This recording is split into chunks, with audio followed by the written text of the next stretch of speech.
ማንቸስተር ሲቲ አሁንም በእንግሊዝ ፕሪምየር ሊግ የዋንጫ ፉክክር እስትንፋሱ እንዳለ የሚያሳይ በአንፊልድ ሮድ ያከናወነው የእንግሊዝ ፕሪምየር ሊግ 25ኛ ሳምንት በመጨረሻ ከነ ድራማዎቹ ጋር ተዳምሮ አሸንፎ ወጥቷል። ይህም ማለት እስከ መጨረሻው ሳምንት ድረስ በእንግሊዝ ፕሪምየር ሊግ ከአርሰናል ጋር በዋንጫው ፉክክር የሚቀጥልበትን እድል ያመቻቸ ጨዋታው ብዙ ነገሮች እንደነበሩት የተመለከትንበት ዶሚኒክ ዞቦዝ ላይ የጨዋታው ዲሳይሲቭ የሆነ ጎል በሁለተኛው አጋማሽ አስቆጥሮ ማንቸስተር ሲቲን ሊቨርፑል አሸነፈ ተብሎ እስከ መጨረሻው ደቂቃ ድረስ ሲጓዝ ኋላ ላይ ደግሞ የሃርሊንግ ብራውት ሃይላንድ እጅግ በጣም ድንቅ ከሚባሉ ኳሶች መካከል አንዱን ኮናቴን አሸንፎ ምናልባትም በርናንዶ ሲልቫ በትክክለኛው ታይሚንጉ ላይ መገኘትና ያንን ወደ ጎልነት የቀየረበት መንገድ ኋላ ላይም የፍጹም ቅጣት ምት ተሰጥቶ ሃርሊንግ ብራውት ሃይላንድ ደግሞ በአሸናፊነት ያጠናቀቀበት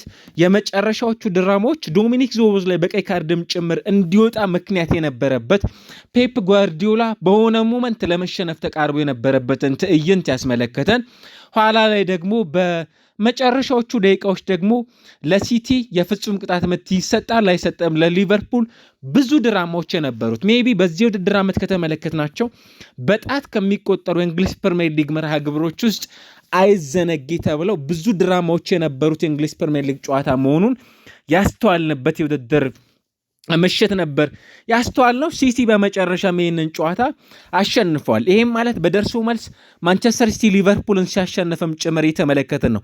በደርሶ መልስ ጨዋታዎች ባለፉት 89 ዓመታት ማንቸስተር ሲቲ ሊቨርፑልን በሁለት የእንግሊዝ ፕሪሚየር ሊግ መርሃ ግብሮች ማሸነፍ አልቻለም እና በጣም አስደናቂ የነበረ ለምንድን ነው ባለፉት በተለይም ደግሞ ባለፉት 8 ዓመታት የእንግሊዝ ፕሪሚየር ሊግን ሁለቱ ቡድኖች ሲቲ 6 ጊዜ ሊቨርፑል 2 ጊዜ አሸንፈው የበላይነት መውሰዳቸውንም ጭምር የሚያረጋግጥበትን ቅጽበት ያስተዋልንበት የነበረና በመጨረሻዎቹ ደቂቃዎች ከ2017-18 በኋላ ከዋትፎርድ ጋር ከነበረ ከዌስትሃም ጋር በ2021-22 ውድድር ዓመት እንዲሁም ከዋትፎርድ ጋር በ2021-22 ዳግም በነበረበት ቅጽበት በኋላ ሊቨርፑሎች በእንግሊዝ ፕሪሚየር ሊግ በመጨረሻዎቹ ደቂቃዎች ኮላፕስ ያደረጉበት የእንግሊዝ ፕሪሚየር ሊግ መርሃ ግብርንም ጭምር ሽንፈት ያስተናገዱበት ምሽት ሆኗል።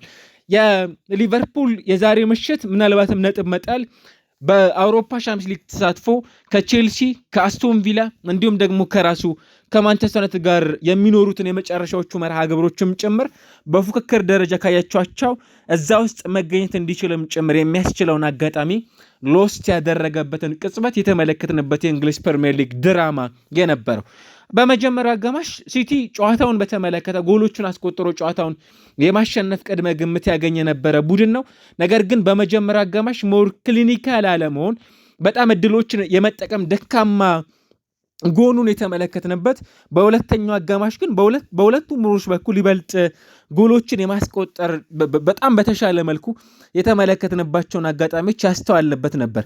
ኤርሊንግ ሃላንድ አሁንም ከሜዳ ውጪ በተለይም ከኢቲሃድ ውጪ ጎሎችን ማስቆጠሩን ቀጥሏል።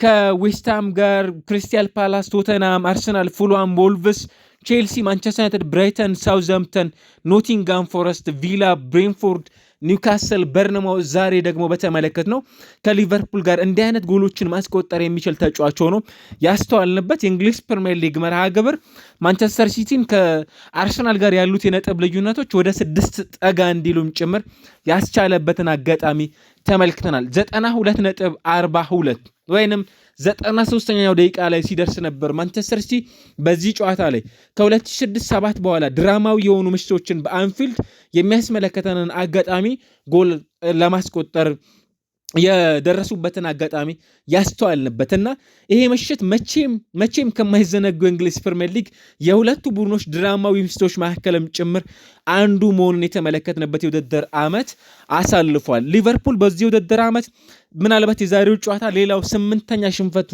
ሆኖ በአርኔ ስሎት ስር የተጠናቀቀ የውድድር ዓመት ሆኗል።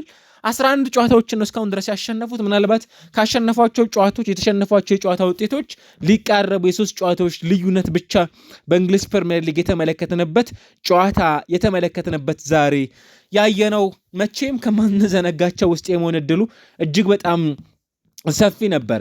ምናልባት ፔፕ ጓርዲዮላ በዚህኛው ጨዋታ ላይ እድለኛም ጭምር ነበሩ ማለት እንችላለን።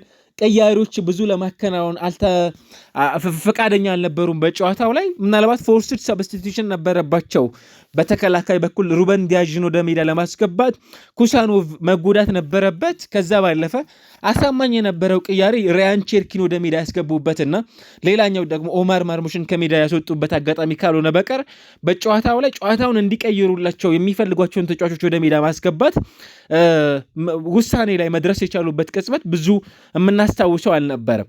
ምናልባት በሲቲ በኩል በትልቁ ከምናነሳቸው ጉዳዮች ውስጥ አንዱ ጨዋታውን ለማሸነፍ ጎሎችን ያስቆጠሩ ተጫዋቾችን በሜዳ ላይ ልናነሳ ይገባ ይሆናል እንጂ የጨዋታው ሌላው በጣም ዲሳይሲቭ ከነበሩ ተጫዋቾቻቸው መካከል ዶናሩማ ዛሬ በጣም ፐርፌክት ነበር። 3 ኳሶችን ሴቭ አድርጓል።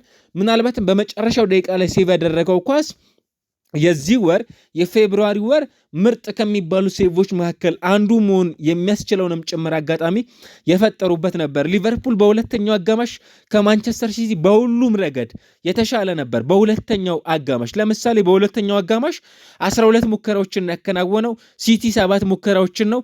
አርሰናል በሲቲና በሊቨርፑል መካከል በሁለተኛው አጋማሽ የሲቲ የመጨረሻ ደቂቃዎች ኢላማቸውን የጠበቁ ሙከራዎች ካልነበሩ በቀር በኢላማቸውን በጠበቁ ሙከራዎች በኤክስጂዎችም ጭምር የተሻለ ቡድን ሆኖ ነበር የተመለከት ነው። አጠቃላይ ግን ሁልጊዜም የሚታየው የእግር ኳስ የመጨረሻው ምዕራፍ የ90 ደቂቃ ፐርፎርማንስ ነውና ሲቲ ጨዋታውን ለማሸነፍ የሚያበቃ ግልጽ የሆኑ ያገኛቸውን እድሎች በመጠቀም ደረጃ በጣም ፐርፌክት የነበረ የእንግሊዝ ፕሪሚየር ሊግ ጨዋታ እንድናይ ጋብዘውናል። አሁን አርሰናል 56 ነጥቦችን ሰብስበዋል፣ ንጹህ 32 ጎሎች አሉት። ማንቸስተር ሲቲ 50 ነጥቦችን ሰብስበዋል፣ ንጹህ 27 ጎሎች አሉት። የመጨረሻዎቹ ሳምንታት ምናልባትም በሲቲ በኩል በቀጣይ የሚጠበቅ በጣም ወሳኝ የሚባሉ መርሃ ግብሮች አሉበት። ከፉልሃም በእንግሊዝ ፕሪሚየር ሊግ መርሃ ግብር፣ ከዛ ሲመለስ ደግሞ ምናልባት የሚጠበቀው ከኒውካስል፣ ከሊድስ፣ ከዛ ከኖቲንጋም ፎረስት፣ ዌስትሃም ዩናይትድ፣ ክሪስታል ፓላስ በአመዛኙ የሚቀጥሉት 5 የማንቸስተር ሲቲ መርሃ ግብሮች ራሱ አርሰናልን በሊግ ካፕ መርሃ ግብር እስኪያስተናግድና ከዛ ከቼልሲና ከራሱ ከአርሰናል ጋር በኤቲሃድና በስታንፎርድ ብሪጅ እስከሚያከናውናቸው ጨዋታዎች ድረስ በመጠኑ በጣም ቀዝቀዝ ያሉ ጨዋታዎችን የማድረግ እድልና ወደ ዋንጫው ፉክክር እንዲመለስም ጭምር የሚያደርገውን መርሃ ግብር በድል አጠናቋል። ፔፕ ጓርዲዮላ ከዚህ ጨዋታ በፊት ከሊጉ ሻምፒዮን ጋር ነው በቀጣይ ጨዋታ ማከናውነው የሚለውን የጭንቅላት ጨዋታ በአግባቡ ፕራክቲስ ያደረጉበት የእንግሊዝ ፕሪሚየር ሊግ መርሃ ግብር እንደነበርም ጭምር የተመለከትንበት ጊዜ ነበር። ከ1937 በኋላ በደርሶ መልስ በአንፊልድም ሆኑ በኤቲሃድ ማንቸስተር ሲቲ ሊቨርፑልን አሸንፎ ውጤት ይዞ መውጣት የቻለበትንም ጭምር አጋጣሚ ያስመለከተን ምሽት ነበር ዛሬ። ምናልባት በዚህ ውድድር ዓመት ዶሚኒክ ዞቦዝ ላይ ከሳጥን ውጪ 6ኛ ጎሉን አስቆጥሯል። ይሄም በሁሉም ውድድሮች የትኛውም በእንግሊዝ ፕሪሚየር ሊግ የተጫወተ የሚገኝ ተጫዋች በዚህ ውድድር ዓመት ይህንን ማድረግ የቻለ ተጫዋች በፍጹም እየተመለከተን እንዳልሆነ እየተመለከተን እንገኛለን። በዚህ ረገድ በጣም አስደናቂ መሆኑን እየተመለከተን እንገኛለን በዚህ ቡድን በኩልና ምናልባት ድራማዎቹ ቀጥለዋል እስከ መጨረሻው ድረስ ይህንን ጉዳይ እንዴት ባለ መልኩ ቡድኖች ይወጡታል የሚለውን ጉዳይ እንድናይም ጭምር ፍጹም የሚጋብዝ ምሽት ነበር። የእንግሊዝ ፕሪሚየር ሊግ ግን ድራማዊ ምሽቶቹንም ጭምር አስቀጥሎ የተመለከትንበት ቀጣይ ጓጉተን ጨዋታዎችን እንድንከታተለም ጭምር የሚጋብዙ የፕሪሚየር ሊግ መርሃ ግብሮችን እንድናይ ፍጹም የሚጋብዝ ነበር። ምናልባት ከኖቬምበር 9 2025 በኋላ የተመለከትነው ማራኪ የሚባል ጨዋታ ነበር። ያኔ 3-0 ሙሉ ለሙሉ ሲቲ ዶሚኔት አድርጎ ያሸነፈው ጨዋታ። ይሄኛው መርሃ ግብር ግን በጣም ስሜቶች ነበሩት። የሲቲ ተጫዋቾች በአጠቃላይ ጨዋታውን የማሸነፍ ፍላጎት እንዴት እንደነበራቸው ፔፕ ጓርዲዮላ፣ ሄርሊንግ ብራውት ሃላንድ፣ ከዛ ባለፈ ዶናሩማ፣ ማርክ ጉሂን መጥተው በጣም ብዙ የሚጨብጡ የመጨረሻዎቹ ደቂቃዎች ፊል ፎደንና የፔፕ ጓርዲዮላም ጭምር ስሜትን ስትመለከቱ ምናልባት ለሲቲ የውድድር ዓመቱ ሚኒንጉ አንዱ በዋንጫዎችም ጭምር እንዲታጀቡ የማድረግ ትልቅ ተጋድሎ የሚጠብቀው ትልቅ ከዋንጫ ጋር እንዲጠናቀቅም ጭምር ደግሞ የሚያደርጉ ስሜቶች እንዳሉ አሁንም በዋንጫ ፍክክር ውስጥ እንቀጥላለን አለንበት በፍጹም ከኛ እጅ አልወጣም የሚሉ ስሜቶችም ጭምር የታከለበትን እንቅስቃሴ የተመለከትንበት የእንግሊዝ ፕሪሚየር ሊግ መርሃ ግብር አስተውለናል። ይሄ ስሜት እስከ ድረስ ይቀጥላል የሚለውን ጉዳይ ደግሞ እስከ መጨረሻው ድረስ ጓጉተን እንድናየውም ጭምር ከሚጋብዙ ስሜቶች መካከል አንዱ ነው። የእንግሊዝ ፕሪሚየር ሊግ ግን ፍጹም ፍጹም አስደናቂ ከሚባሉ እና የዚህ ውድድር ዓመት ምናልባት ለእንግሊዝ ፕሪሚየር ሊግ ፕሮሞሽን ከሚጠቅሙ ጨዋታዎች መካከል አንዱ የሆነውን የሁለተኛውን አጋማሽ ያስተዋልንበት ጨዋታ በሲቲ እንዲህ ባለ መልኩ ከነ ድራማዎቹም ጭምር የተጠናቀቀበት የጨዋታ ስሜት በእንዲህ መልኩ ተጠናቋል ማለት እንችላለን።